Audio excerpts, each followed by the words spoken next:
الحمد للہ رب العالمین والعاقبۃ للمتقین والصلاة والسلام علی سید الانبیاء والمرسلین سبحان الذی اسری بعبده لیلا من المسجد الحرام الى المسجد الاقصى الذي باركنا حوله لنريه من آياتنا إنه هو السميع البصير صدق اللہ مولانا العظیم۔ اللہ رب العزت کا بے پناہ شکر ہے کہ اس نے آج ایک بار پھر آپ کی خدمت میں حاضر ہونے کا شرف نصیب کیا ہے۔ خالق لم یزل سے دعا ہے کہ ہمیں حق اور سچ بیان کرنے کی توفیق نصیب فرمائے، اور بہت بڑی خوش نصیبی ہے سنیوں کے لیے کہ جن کو اللہ رب العزت نے اپنا محبوب عطا کیا ہے، اور اس میں پیارے آقا کو سب سے بڑا معجزہ جو اللہ رب العزت نے عطا کیا ہے وہ اپنا دیدار کروا کر کفار مکہ اور دیگر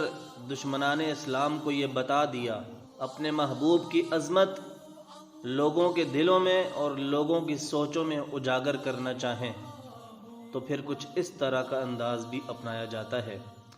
اللہ رب العزت نے اپنے حبیب کو رات کے مختصر سے حصے میں مسجد حرام سے مسجد اقصی اور سدرۃ المنتہا جنت دوزخ کی سیر کروائی۔ اس تمام سفر میں بہت ساری باتیں چھپی ہوئی ہیں کہ جو وقتاً فوقتاً آپ علماء سے کہیں نہ کہیں سے سنتے رہتے ہیں، لیکن اس میں سے ایک راز جو آج میں آپ کی خدمت میں بیان کروں گا۔ خوش قسمت ہیں ہم لوگ، پیارے محبوب کی یہ امت، کہ جس امت میں شامل ہونے کے لیے آج سے پہلے نبیوں نے تمنا کی تھی کہ ہم بھی پیارے آقا کی امت کا ایک فرد بننا چاہتے ہیں۔ اللہ کی رضا کچھ اور تھی۔ بہرحال اللہ رب العزت ہمارے تو وہ الفاظ ہی نہیں ہیں، وہ زبانیں ہی نہیں ہیں کہ جو الفاظ لے کر آئیں اور زبان کو سہارا دے کر، الفاظوں کو سہارا دے کر ہم پیارے آقا کی حمد و ثنا کریں۔ ہم تو بس اللہ رب العزت سے یہی چاہتے ہیں اور کہتے ہیں کہ اے پروردگار، تو اپنی شان کے لائق، تیرے ہاں محبوب کی جتنی عزت ہے تو اپنے الفاظوں کے ذریعے اپنے محبوب کی عزت اور توقیر مزید بڑھاتا چلا جا۔ ہم تو صرف اپنے آپ کو اپنے آقا کا غلام کہتے ہیں۔ سفر معراج میں ایک جو راز ہے وہ یہ بھی ہے، امت کے لیے ظاہر کرنا بہت ضروری ہے، اس امت کو فخر کرنا چاہیے۔ جناب حضرت ابراہیم علیہ السلام، آپ نے حضور سے ارشاد فرمایا کہ حضور یا رسول اللہ، آپ اپنی امت کو میرا سلام دینا۔ تو آج دن تک جن لوگوں کو یہ بات معلوم نہ تھی کہ ہم پر اللہ رب العزت نے اپنے حبیب کے صدقے میں جو کرم نوازیاں اور جو مہربانیاں بارش کی طرح مسلسل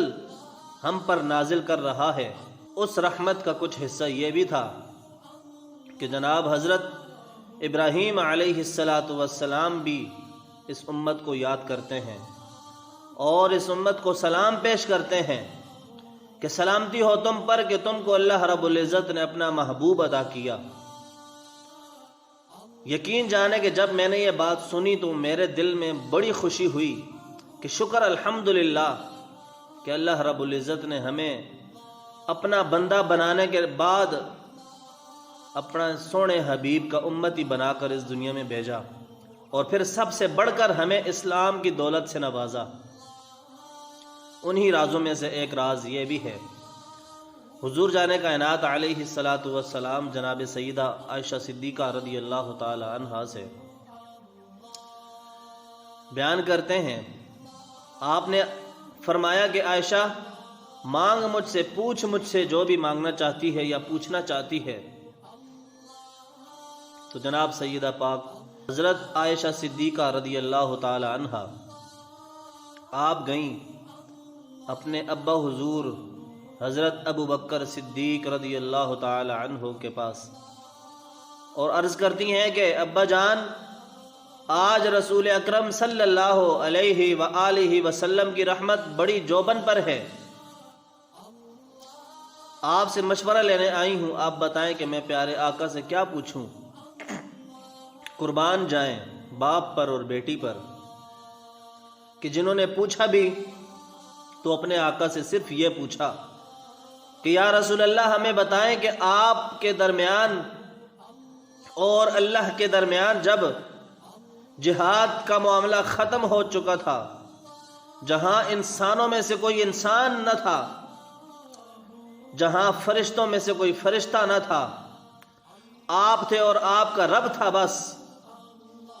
اس وقت جو آپ کے درمیان راز و نیاز کی باتیں ہوئی ہیں ان میں سے ایک بات ہمیں بتا دیں۔ آپ آتی ہیں حضور کے پاس اور عرض کرتی ہیں کہ یا رسول اللہ، میں نے مشورہ کیا ہے اپنے ابا حضور سے، تو حضور نے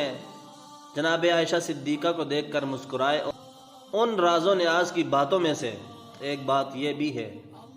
کہ حضور نے ارشاد فرمایا کہ اللہ ارشاد فرماتا ہے کہ جب کوئی کسی مسلمان کو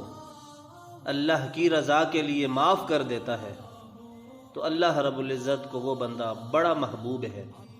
اللہ رب العزت سے دعا ہے کہ ہمیں معراج کا مقصد سمجھنے کے بعد اس پر عمل کرنے کی توفیق نصیب فرمائے اور حضور کی تعلیمات پر عمل پیرا ہونے کی بھی توفیق نصیب فرمائے۔